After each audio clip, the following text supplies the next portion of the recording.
And going ahead with our neurological and neural system, let us discuss another important topic which is being related. And of course, we all must agree that not maybe, yes, on a frequent day-to-day basis with the rising trends and with the newer as per the living lifestyle or maybe some of the other comorbidities, we do encounter and we do see patients of epilepsy or maybe seizures.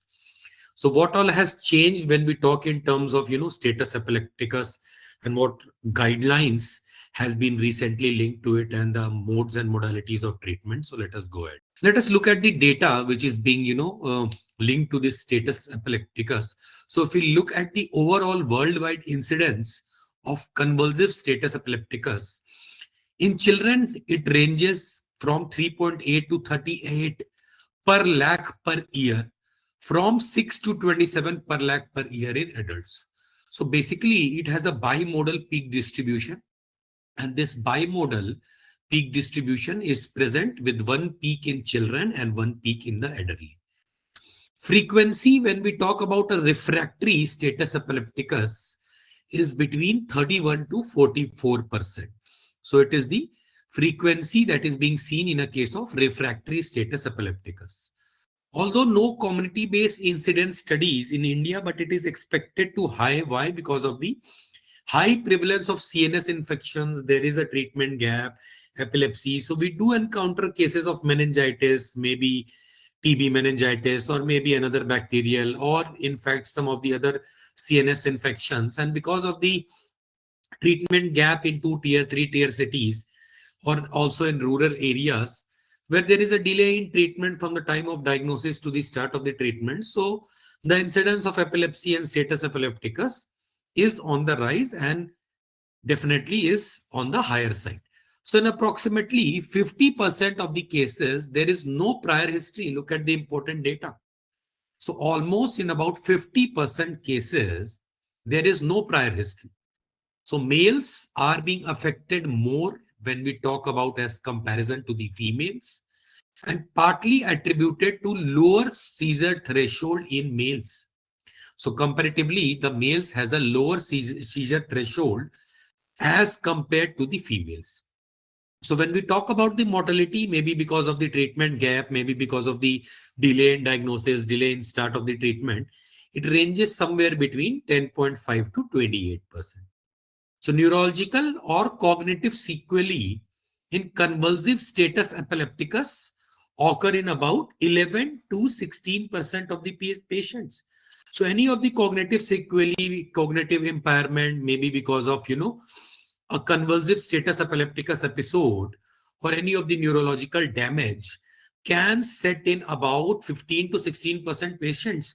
So this number is large. Even if we talk in terms about comparing it with countries like India, so 11 to 15% is a good number of causing the sequelae, causing the neurological damage because of having even if a single episode of convulsive status epilepticus. So that's why timely identification, timely diagnosis, and any delay in the treatment should be prevented. But let's look at the poor outcome that is being associated with generalized status epilepticus. Underlying etiology, maybe it is a bacterial cause, maybe it is a fungal or a viral cause. So accordingly, it has a poor outcome. De novo development in hospitalized patients. So the patient is hospitalized maybe because of hospital acquired, maybe because of device induced, so maybe because of not following the strict aseptic protocols or so. So any of the cases, maybe because of underdosing, overdosing. So any kind of the cause can be a link of even getting the episode of status epilepticus, even in case of hospitalized patients. Older patients are more prone, and you see that because of the dying and degenerating neuronal cells, and because of the aging effect, older persons are at a increased risk as compared to the much of the elderly populations. Associated medical complications: patient is already immunocompromised, having diabetes, maybe even a cancer, maybe HIV. So that raises the threshold of it. Duration of the seizures very much important. So since how long it is being there, and even if it is a attack for how many minutes or for how many, even, in a gap of how many days this has been frequently occurred. Focal neurological signs at onset may be loss of consciousness, cognitive impairment, difficulty in hearing, difficulty in speech, difficulty in seeing, maybe difficult to, raise arms and legs, difficult to perform any of the bodily movements, maybe tingling, numbness. So any of the focal neurological signs at present at onset. So if we look at the status epilepticus common etiology, low AED levels approximates for about 35%. So this is a big number when we talk about low AED levels. Now the second cause is stroke, including hemorrhage. So anti-epileptic drugs are low anti-epileptic, 35%. Stroke, including what? Including the hemorrhagic stroke. That is almost 20%, which we even discussed in our last class. The management of the stroke. Alcohol withdrawal, a patient on alcohol withdrawing from it, 15%. Anoxic, hypoxic brain injury due to deficiency or lack of oxygen, 15%. Any of the metabolic disturbance of electrolytes, disturbance of bicarbonates, importantly, 15%. Remote brain injury, any congenital malformations, Dandy Walker or any of the, congenital hydrocephalus or so, 20%. Infections, 5%. Brain cancers, neoplasm, 5%. And the rest, idiopathic, in which you cannot elicit the cause, that is about 5%. So the major chunk is not infection. You look at this, the major chunk is a low anti-epileptic drug levels that is strongly associated with the return of seizures. Why? Because reduced inhibition of the neuronal excitability. So that inhibition has been removed. So when drug concentration falls below the effective therapeutic range, the brain becomes more prone. And the brain becomes more prone to what? The brain becomes more prone to ictogenic activity. So this situation often results from poor compliance, rapid metabolism, or changes in the medications. So key impacts of low AED levels on the brain, recurrence of seizures, which is being there. So subtherapeutic levels, directly they can either either directly lead to breakthrough seizures. Any brain excitability increases. So anti-epileptic drugs, they function by lowering the neuronal excitability. So when these levels drop, the brain's baseline excitability increases. And what it makes seizures easier for it to trigger it. Treatment failure if it occurs in emergency situations. Subtherapeutic doses of phenytoin or anti-epileptic drugs, the common cause of treatment failure. Potential for cognitive effects. So when low levels reduce the seizure threshold, they do not necessarily alleviate the cognitive side effects. So alcohol withdrawal, of course, anoxic. So major chunk is low anti-epileptic drug levels when their serum levels fall below it. Then the second parameter is, which accounts for it, is the stroke, that is hemorrhagic. Then you have the alcohol, brain, anoxic and metabolic, that counts for 15% injury. But look at the congenital malformations of the brain. That is almost about 20%. So 20% is about, the abnormalities that is being present since birth in the brain at various embryonic development stages. So according to Indian study, the etiology of status epilepticus was infection in 53%. Default of the drug, maybe if the patient is on any anti-epileptic drugs, he has defaulted the treatment. That was about 7.9%. Metabolic cause was around 14.5%, stroke 12.8%, and miscellaneous 11%. So infection in this study, so this was a study which was being published in Indian Journal of Neurology back in 2010. And it has been published by the name of a clinical, radiological and outcome study of status epilepticus. So you can even go visit the website and can go through the entire article which has been there. So this study shows that, infection, which we talked about, the overall common etiology, where the infection was 5%. So this data is based on the majority of it. But we cannot link a single study with the majority of it. But again, this was why being prevalent, because, Indian study which has been done on the etiology of status epilepticus. So infection as an etiology was more common in children, drug default and metabolic causes in adult, and stroke in the elderly population. So mortality was almost about 29%, in which elder population had comparatively greater mortality as compared to the children. So when we come to the definition of status epilepticus, this definition comes from the Clark and Prout scientists that has defined it as a maximum development.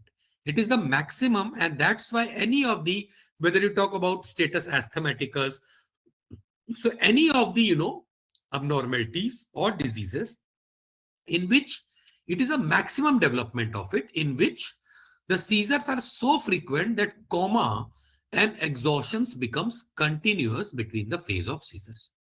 So there is a continuous, maybe a cycle of coma and exhaustion. So the first official definition, that was the product of 10th Marseillese colloquium, that was dated back in the 1962, and it was being accepted by the International League that was against the epilepsy in 1964. So it defined status epilepticus as a seizure that persists for a sufficient length of time or repeated frequency enough that recovery between the attacks does not occur. So there is no recovery. There is a continuous phase of coma followed by exhaustion. So operational definition, when we talk in terms of clinical scenario and clinical linked up of the patient, 5 minutes or more. So a minimum duration of greater than equal to 5 minutes. Continuous clinical and or electrographic seizure activity that is being even calculated or recorded on the electroencephalogram, or recurrent seizure activity without recovery. There is a continuous phase of coma exhaustion, returning to the baseline. So without recovery, returning to the baseline between the episodes of seizures, there is a recurrent seizure activity followed by a continuous clinical and electrographic seizure activity. So what are the clinical features? Generalized convulsive status epilepticus. So it is a self-perpetuating generalized tonic-clonic seizure, or of a series of generalized tonic-clonic seizures without returning of consciousness in between the episodes of seizures.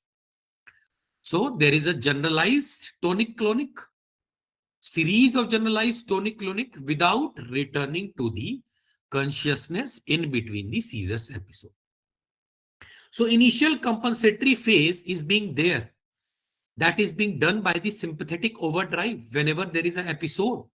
And how that initial compensatory phase occurs? Through increased cardiac output, increased BP, increased blood lactate levels.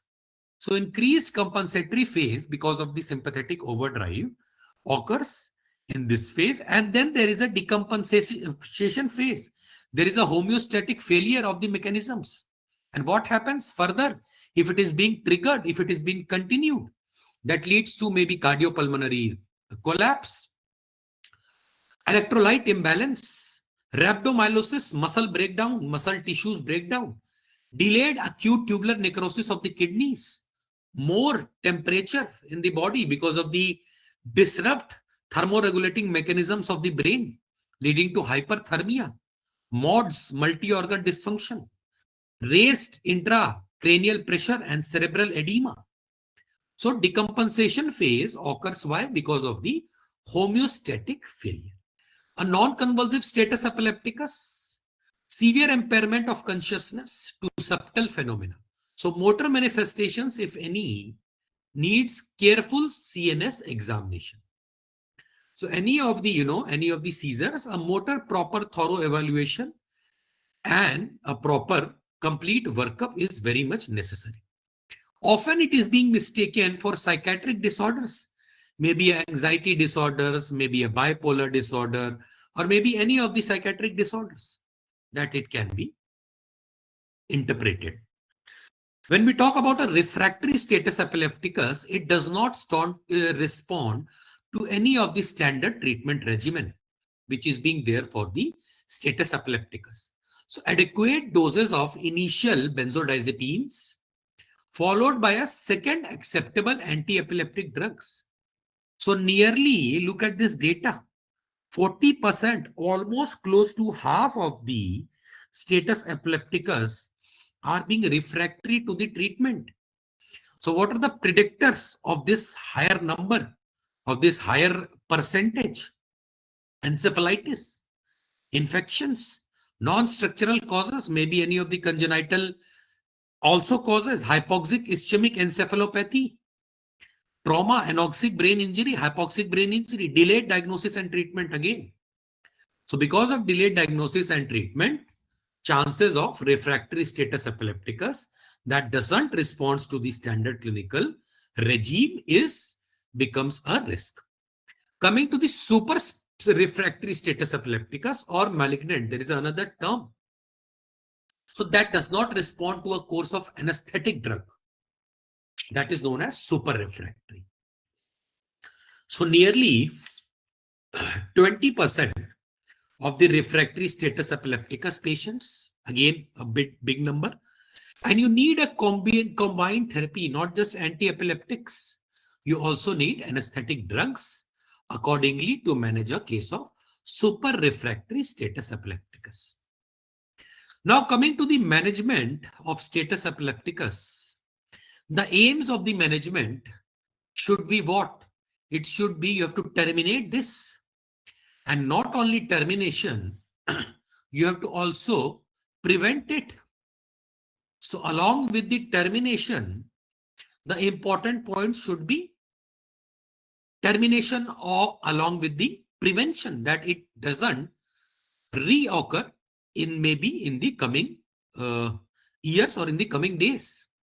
Management of the cause that has precipitated the status epilepticus important, and management of associated comorbidities or any of the neurological deficits that has been caused because of status epilepticus.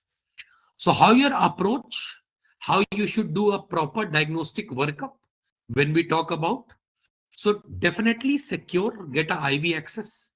Securing the IV line is a must because you need to administer a lot of medications and you need a quick response.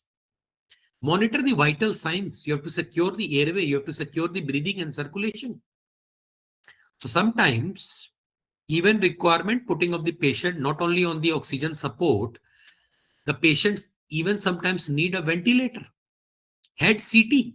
If the patient is in a conditions appropriate for most cases, look at the cause that has triggered this epileptic episode.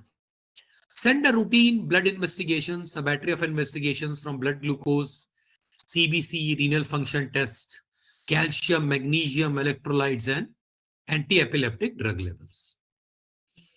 So accordingly, a proper monitoring by sending all the important blood investigations parameters. And go for electroencephalogram monitoring preferably. So look at the, various graph, look at, the monitoring of it. So consider based on clinical presentation. So if you're suspecting any of the tissue abnormality, a better deeper look into the, brain tissues and organ, a brain MRI is being advised. If again, if the patient is not having a severe intracranial pressure or so, go for a lumbar puncture to find out, any of the organism that has triggered this episode. Toxicology panel, isoniazid. Again, isoniazid induced psychosis. Isoniazid can precipitate anti-TB drug. Tricyclic antidepressants, theophylline, cocaine. Sympathomimetics like organophosphate, so organophosphorus poisoning. Or cyclosporine. Immunotherapy or, again used in cancer. So accordingly, you have to measure this panel that these drugs can also precipitate the epileptic or status epilepticus episode. Other relevant investigations as per the need, but accordingly, these are the important investigations that you have to send it. Continuous electroencephalogram monitoring. So use is usually required for the treatment. So this should be initiated within 1 hour of the status epilepticus if ongoing seizures are being suspected. So the duration of EEG monitoring should be at least 48 hours in comatose patients to evaluate for non-convulsive seizures. So it should be at least 48 hours. In what patients? In comatose patients. So indications, when you will indicate a continuous electroencephalogram, recurrent clinical seizures, status epilepticus without return to baseline, that is greater than 10 minutes. Coma, including the post-cardiac arrest. Epileptiform activity or periodic discharges on initial 30 minutes EEG. Suspected non-convulsive seizures in patients with altered mental status. So non-convulsive episodes, a patient having an altered mental status, if you're suspecting it. Epileptiform activity, periodic discharges, 30 minutes, that is being there recorded on the EEG. So treatment endpoints, when you will indicate a diffuse beta activity, if it is being present, cessations of non-convulsive seizures, burst suppression for 8 to 20 seconds, and a complete suppression of EEG. So a burst, complete suppression, diffuse beta activity, and a cessation of non-convulsive seizures. Let us look at the individual drugs that we prescribe for a case of status epilepticus. So drug of choice for out of the hospitals as well as in-hospital treatment, that are the benzodiazepines. So they are effective in terminating seizures in almost 60 to 80%. Look at this good number of percentage. So lorazepam is the drug of choice for IV, and midazolam is the drug of choice for IM administration. Intramuscular also can be given. We can also give rectal, per rectal route of the diazepam, that is being effective in children. Other routes are buccal, kept in the buccal mucosa, are midazolam and intranasal midazolam, but they are not being prescribed on a routine commonly basis. So what are the dose when we talk about the diazepam, benzodiazepines? 10 mg IV, you give a bolus, you give a push. That 10 mg has to be given in a span of 30 to 60 seconds. Repeat this diazepam after 10 to 15 minutes. After you give a bolus push off, after 30 to 60 seconds. And this has to be given to a maximum dose of 40 mg. That is 5 mg per minute. Repeat after 2 to 4 hours. Maximum 100 mg per day has to be given. So a bolus dose should be given in undiluted form at a rate that should not exceed 2 to 5 mg per minute. So a 10 mg IV push over 30 to 60 seconds. Repeat, give a dose up to 45 mg per minute for repeat after 2 to 4 hours and a maximum dose of 100 mg per day. Bolus should not exceed at a rate of 2 to 5 mg per minute. Then you have the lorazepam, 0.5 to 0.15 mg per kg IV, maximum 4 to 6 mg over 1 to 2 minutes. And if status epilepticus persists, you can repeat the dose after 5 to 10 minutes. So diazepam is the one of the good drug of choice in the management. Why? It has a very good results. It is fast acting. It is short lasting. So easy to administer.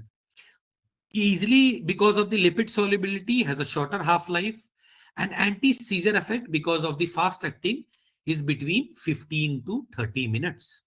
So sufficient cerebral levels are achieved within 1 minute of IV and about 20 minutes of the rectal administration of the diazepam. Eliminate half-life of about 24 hours. Side effects include hypotension, bradycardia, respiratory depression, cardiac arrest, depressed mental status. So in children and elderly population, Rectal diazepam 0.5 mg per kg in children and 10 mg in elderly are also good alternatives that are being prescribed. Lorazepam has emerged as the preferred BZD. So, Veteran Affairs cooperative study demonstrated the advantage of IV lorazepam over the phenytoin. So, it is also has a less lipid distribution and a half-life of 2 to 3 hours. So, it is fast-acting, longer-lasting compared to the diazepam. It has a longer therapeutic half-life, has an anti-seizure effect that is between 6 to 12 hours. 2 mg dose up to a maximum of 8 mg in total. What is the main disadvantage of lorazepam? Main disadvantage is rapid development of tolerance. Hence, repeated doses are less effective and has a no role in long-term therapy. So, if benzodiazepines are successful in stopping generalized, convulsive status epilepticus, the decision to add the another of the anti-epileptics or another of the BZDs depends upon the underlying etiology. So if the etiology is reversible, like the case of metabolic or toxic factors, BZD may only be the treatment that is being necessary. So another long-acting AED is needed if the underlying etiology is not rapidly reversible. So seizures, continuing stage of established seizures. So in patients who are taking sodium valproate in a dose of 25 mg per kg IV, sodium valproate can be tried, that may be in subtherapeutic range. Phenytoin can be given in a dose of 20 mg per kg bolus, dose IV at the rate of 50 mg per minute. Fosphenytoin 20 mg per kg bolus, IV at the rate of 150 mg per minute. So above drugs, this phenytoin, fosphenytoin, sodium valproate have an advantage that they lack the sedative effects. So this is the basic advantage when we talk about the effect of these drugs.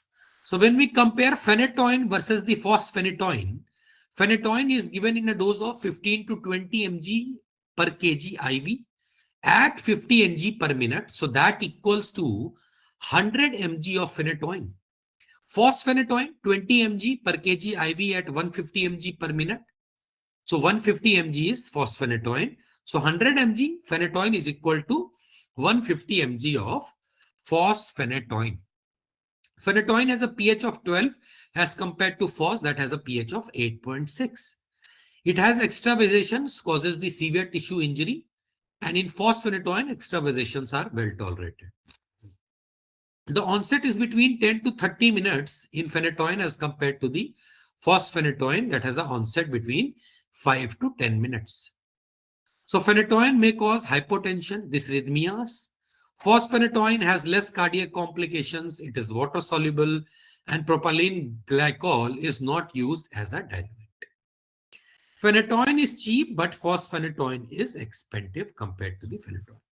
So fosphenytoin injection has the following advantage over the phenytoin. It has 100% bioavailability, better tolerated at the injection site, can be given at a rapid rate in an IV form, and can be given IM when cardiac monitoring is not necessary. But accordingly, fosphenytoin has the following disadvantages also. So conversion of fosphenytoin to phenytoin takes about 15 minutes. Hence, inappropriate for the initial treatment of status epilepticus. Transient paresthesia and pruritus occur more frequently than with the phenytoin. So use of phenytoin equivalents may be confusing. So used in status epilepticus when BZD and phenytoin have failed.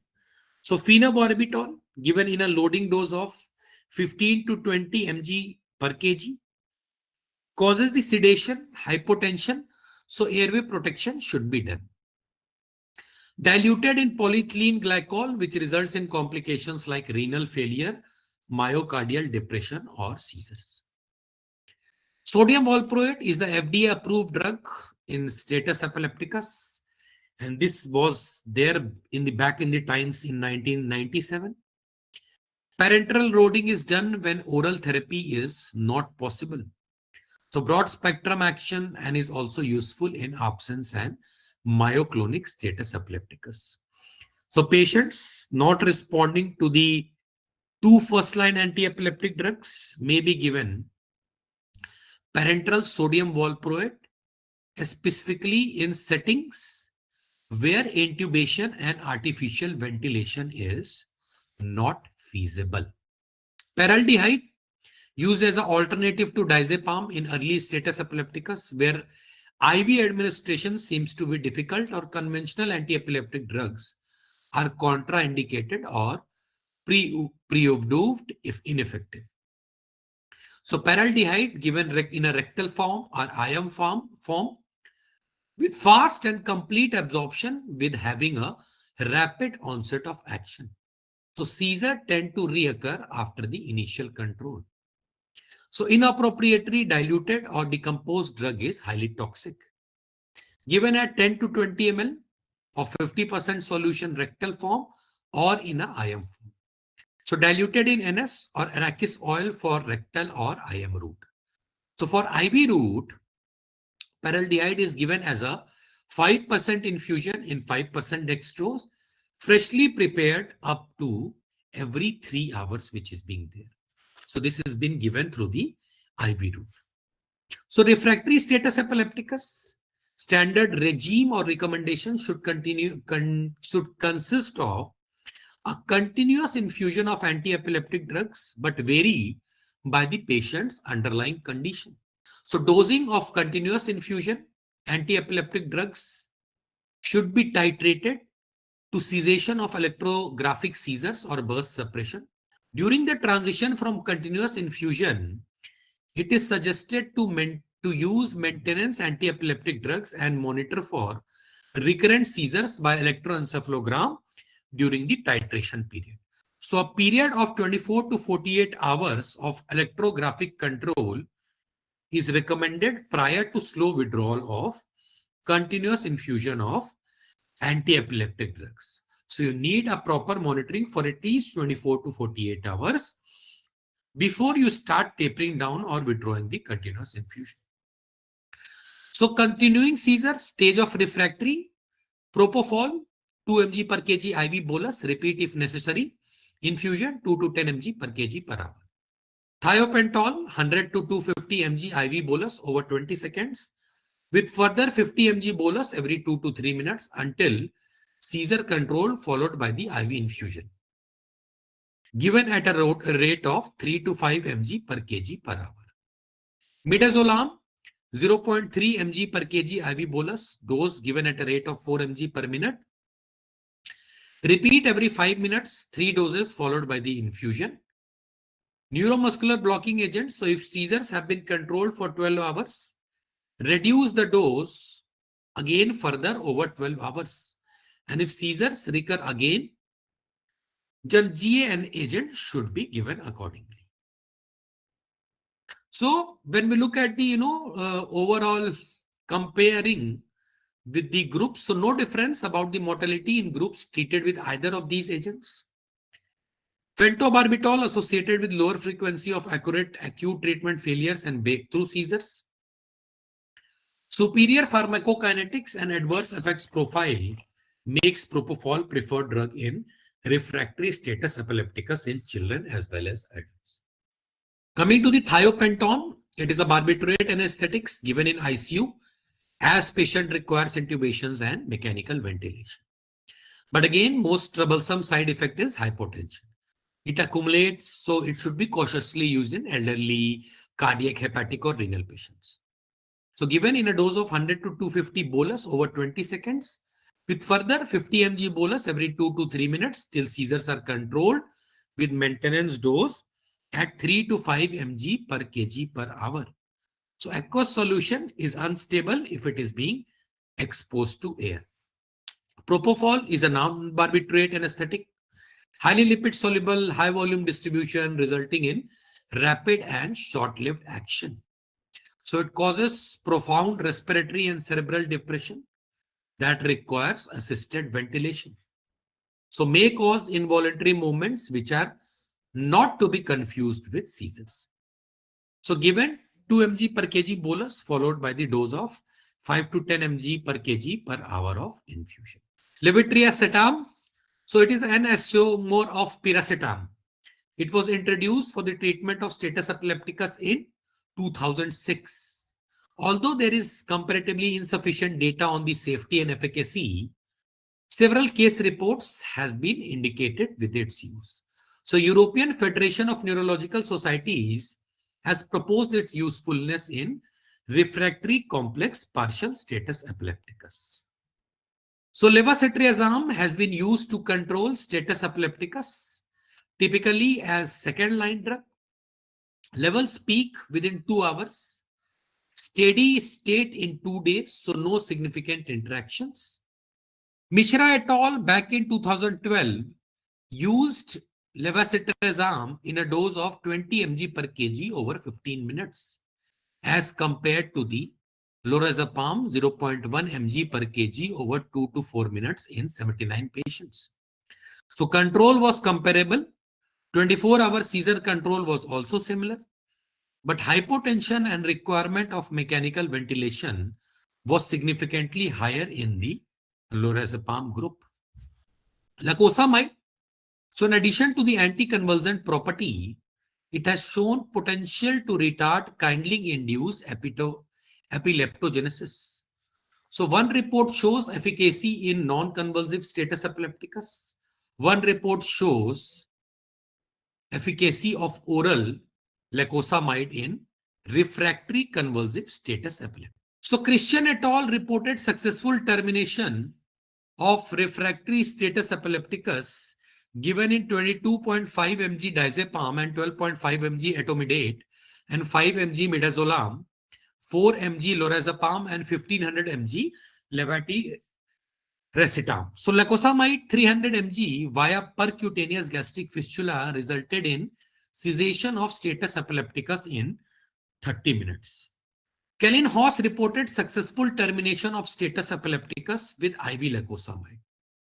However, further large randomized controlled trials are required to prove the efficacy and safety of this drug. So along with emergency control, maintenance therapy should be started to prevent recurrence. In patients known to have epilepsy, their usual anti-epileptic drugs can be continued depending upon the serum anti-epileptic levels. In patients presenting first time, drugs like phenytoin or sodium valproate used to control the status can be continued as maintenance therapy. There are some emerging therapies that are being linked to this management. You have inhaled anesthetic agents, isoflurane, desflurane, have attractive features like efficacy, rapid onset of actions, ability to titrate. Both drugs in end-tidal concentrations of 1.2 to 5% achieved an EEG burst suppression and termination of seizure activity within 5 minutes. However, further studies are needed in this field accordingly. Ketamine is an NMDA receptor antagonist. It has shown synergistic actions with diazepam and ketamine. Efficacy in extreme refractory has been documented in both children and adults. So no cardiac depressant properties and it does not cause the hypotension. Ketogenic diet that is high in fat, low in carbs, induces ketosis in body and thought to suppress seizures by the release of leptin. But although exact mechanisms remains unknown. Steroids and immunotherapy. Rationale that refractory status epilepticus may be due to antibodies directed against the neural elements. Increasing recognition the role of inflammation in epileptogenesis. Status epilepticus may be the initial presenting feature of some immune-mediated encephalopathies. Some non-pharmacological treatments like vagal nerve stimulation, hypothermia that decreases the brain metabolism that acts as a neuroprotective phenomena, resective surgery and along with electroconvulsive therapy in a dose 1 session daily for 3 to 8 days has shown beneficial effects, but mechanism is not being known. So when we look at and if we summarize the overall management of this status epilepticus, it is a very good flowchart to keep a note of it. You secure the IV access, and if it is available, first thing is yeah. So if it is available, secure IV access, give lorazepam.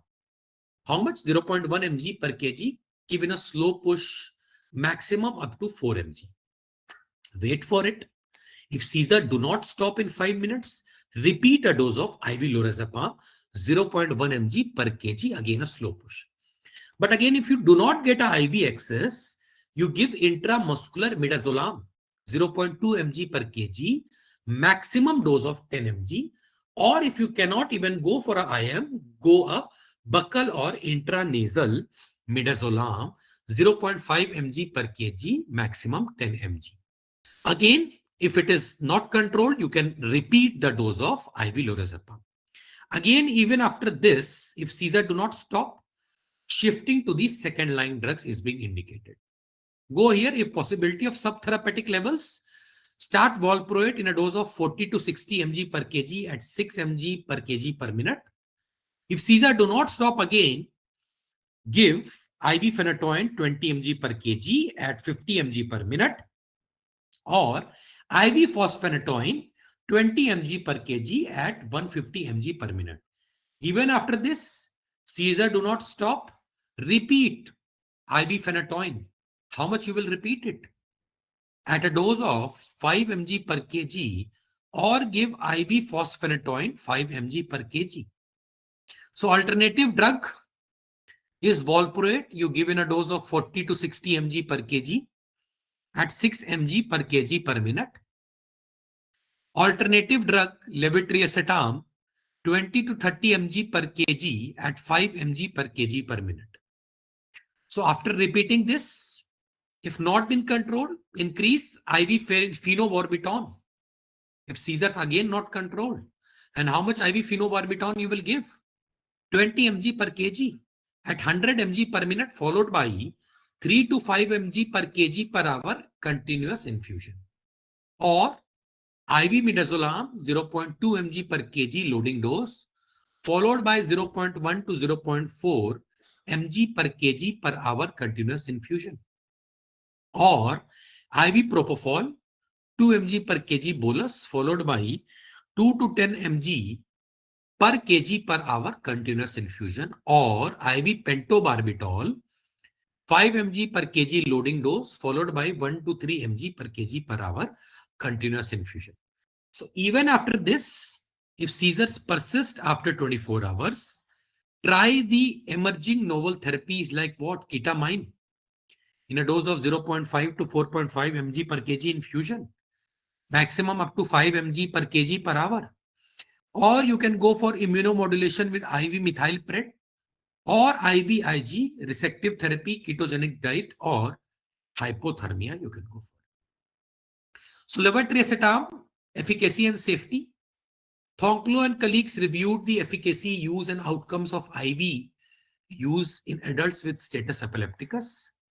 34 prescriptions with intravenous levetiracetam in patients with status epilepticus were noted, and all patients had at least one comorbid condition. Look at the control rate. It was 62% almost. 41% survived and has an improved status at discharge. So intravenous levetiracetam has a good efficacy and may be a good option for status epilepticus. So alternative to Loraz, randomized open-label pilot study compared to the efficacy and safety of levetiracetam and lorazepam status epilepticus. Patients with convulsive or subtle were randomized to levetiracetam 20 mg per kg IV over 15 minutes or lorazepam 0.1 mg per kg over 2 to 4 minutes. So in first instance, status epilepticus controlled, levetiracetam was 76.3, lorazepam 75.6. In those resistant status epilepticus controlled, levetiracetam 70% compared to the lorazepam 88. 24-hour freedom from seizures 79.3 compared to the lorazepam 67.7. So lorazepam has a significantly higher need of artificial ventilation in significantly higher frequency of hypotension. So for the treatment of status epilepticus, levetiracetam is an alternative to lorazepam and may be preferred in patients with respiratory compromise or hypotension. So before we wrap up, let us look at a case history which is being linked to this topic which we discussed. 45-year-old male, no prior history of epilepsy, brought to the ED, continuous history of generalized tonic-clonic seizures that has lasted for 7 minutes without regaining consciousness in between. So on examination, patient is unresponsive, tachycardic and hypoxic. Capillary blood glucose is 110. Despite administration of IV, seizures persist beyond 10 minutes. A loading dose IV phenytoin is given, but convulsions continue for greater than 30 minutes. That require endotracheal intubation, initiation of IV midazolam. So CT brain later reveals acute intracranial hemorrhage. So a diagnosis of convulsive status epilepticus progressing to refractory status epilepticus was being made. So status epilepticus, seizure having a greater than equal to 5 minutes or recurrent seizures without recovery. First line, of course, benzodiazepines. Second line, go for phenytoin, levetiracetam or sodium valproate. If it is a refractory, just like the case scenario we discussed, that can even require ICU care, intubation, anesthetic infusion, and a continuous ECG monitoring has been required.